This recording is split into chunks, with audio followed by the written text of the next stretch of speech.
tal, jóvenes? ¿Cómo están? Temas que quedaron pendientes. Bloque 1, bloque 2, filosofía medieval. Vamos a hablar ahora un poco de la filosofía medieval y en otra sesión hablaremos de la filosofía del Renacimiento. Entonces, para la filosofía medieval vamos a centrarnos en dos personajes principales que serían San Agustín de Hipona y Santo Tomás de Aquino.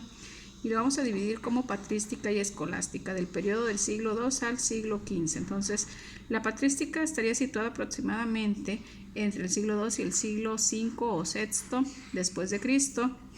Por el lado de la patrística encontramos, decíamos, San Agustín de Hipona, que básicamente se centra en la fe cristiana. ¿Sí? ¿En cuál fe? Pues la fe cristiana. Recuerden que estamos hablando del nacimiento de Cristo. Él nace en un periodo en el cual ya había aparecido un personaje importante que fue Cristo, y nos habla que para poder lograr llegar a encontrar la verdad existen solo dos caminos, ¿no? O dos grados de realidad.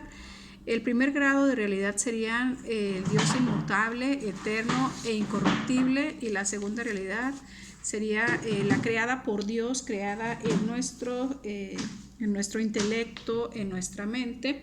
Entonces, en el Dios inmutable, eterno, incorruptible, nos habla de las verdades que están en la mente de todos, de todas las personas, ¿sí? Y en el otro es una realidad que puede ser cambiante, finita, y estaría compuesta por el mundo de las cosas que nos rodean, por todo lo que hay, ¿no? Entonces, estas dos realidades solo se pueden llevar a cabo a través de un acto de fe, a través de tener fe en quién, ya lo habíamos dicho, en Dios, en Cristo, que es el que podría llevarnos a la verdad. Ambos tienen la idea, o ambos se basan, tanto San Agustín como Santo Tomás, en la idea o en la creencia en un ser supremo, en un solo Dios, en un Dios superior, ¿sí? Solo que la diferencia con Santo Tomás de Aquino es que para Santo Tomás de Aquino, él dice que no necesariamente podemos llegar a la verdad a través de la fe, sino que tal vez podríamos llegar a la verdad a través de la razón, sin un acto de fe, a través del razonamiento. Entonces, él nos habla de las dos formas para poder llegar a este conocimiento o a la verdad. Sería a través del cuerpo, esto es entendido a través de los sentidos. Ya lo habíamos visto anteriormente, los sentidos. Recordemos, que Santo Tomás se basa mucho en Aristóteles, y que Aristóteles a su vez se basaba en los sentidos. Por lo tanto, las dos formas para llegar al conocimiento, decía la primera el cuerpo, que sería a través de los sentidos, los 5 sentidos, y la segunda sería a través del intelecto, que básicamente pues es a través de la razón, ¿no? A través de razonar. Entonces, pero nos habla que el cuerpo y el alma se encuentran unidos totalmente, y que si ya no hay alma, pues el cuerpo no tiene tampoco razón de ser. Entonces, el fin del hombre, su bien es pues básicamente el fin de la felicidad, que Aristóteles era precisamente lo que nos decía. A través de la felicidad es que podemos nosotros encontrar la verdad, o el fin último de nuestra existencia es la felicidad, al igual que lo decía Aristóteles. San Agustín se basaba básicamente en el platonismo o en las ideas platónicas, por lo tanto creía más en la fe, creía más en una creencia, y en este caso ya lo centramos en la creencia o en la fe en Dios. Entonces, a través del intelecto, regresando con Santo Tomás de Aquino, nos habla que tenemos que abstraer de las cosas sensibles, o sea, del mundo, de lo que vemos, oímos, escuchamos. Tenemos que abstraer de las cosas sensibles pues su esencia, o sea, el mundo espiritual, lo más importante, pero a través del razonamiento, sin necesariamente un acto de fe. De las contribuciones principales que hizo Santo Tomás de Aquino, que por ahí ustedes lo ponen en sus mapas conceptuales y que lo dan a entender, ya que no utilizan conectores, como que Aristóteles fue el que hizo ese aporte, cuando no fue el caso. El que hizo el aporte basándose en Aristóteles fue Santo Tomás de Aquino, en la cuestión de lo que sería la moral cristiana, ¿no? En este tema de la moral cristiana, básicamente Tomás de Aquino se centra en 3 cuestiones principales, que son las virtudes. ¿Cuáles virtudes? Pues las virtudes cardinales, que serían la prudencia, la justicia, la fortaleza y la templanza. Entonces, esas son virtudes que todo cristiano, que todo creyente debe de tener, cristiano básicamente, ¿sí? Las virtudes teológicas, ¿sí? Recuerden, teología, ¿sí? el estudio del Dios, el estudio de la creencia, ¿sí? Entonces las virtudes teológicas pues serían la religión, la fe, tener fe, la esperanza y la caridad.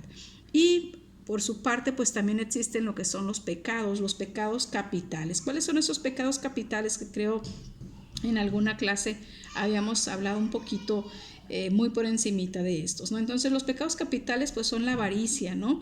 Eso sería cuando hablábamos de los epicúreos, cuando decíamos que los epicúreos hablaban un poco del hedonismo. Entonces hay placeres que no son naturales y que no son necesarios y que entrarían como pecados. Entonces, de acuerdo a la definición de Santo Tomás de Aquino, entonces esos pecados capitales unidos a lo que decía el hedonismo, placeres, sería la avaricia, estar deseando, estar queriendo riquezas, la lujuria, ya saben a qué se refiere la lujuria, ser lujuriosos, ¿no? Por ahí dicen, ay, es un lujurioso. La soberbia, ser demasiado soberbio, no ser demasiado altivo, la gula. En estos tiempos de encierro pareciera que este pecado capital se manifiesta bastante, ¿no? A través de la gula, a través de querer estar comiendo más de lo que realmente nuestro cuerpo necesita. La ira, también en algunos casos, esperemos no suceda tanto, ¿no? La ira, el coraje por el encierro.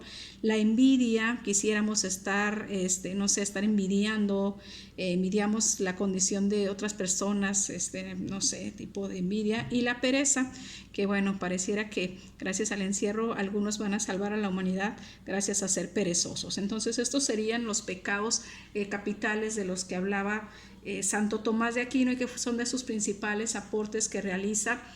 Ahora bien, se estarán preguntando, ¿no? ¿Por qué patrística y por qué escolástica? Patrística, porque básicamente hace referencia principalmente a la fe cristiana, a un padre, a un santo padre, y la escolástica tiene un giro diferente que sería básicamente la escuela, enseñar, la enseñanza a través del razonamiento, la enseñanza a través de la razón, aunque ciertamente se sigue basando en la ideología religiosa, en la iglesia, mas sin embargo trata o va más allá de explicar o de enseñar solo la fe cristiana, sino que va más allá con contenidos más ligados propiamente a la academia, a la enseñanza de temas como la lógica, donde encontramos algunos personajes también importantes ahí en el tema de la lógica.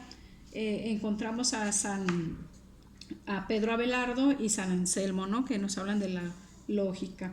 Entonces, por eso se les conoce, ¿no? La patrística y la escolástica. Y bueno, en otro video vamos a hablar un poco más de otros personajes también importantes. Ahorita nada más nos quedamos entonces con San Agustín de Hipona y Santo Tomás de Aquino, la patrística, San Agustín, la fe, y la escolástica, la razón. Recordemos, ya para cerrar este video, que todo este periodo se centra en el tema fe cristiana, fe en Dios.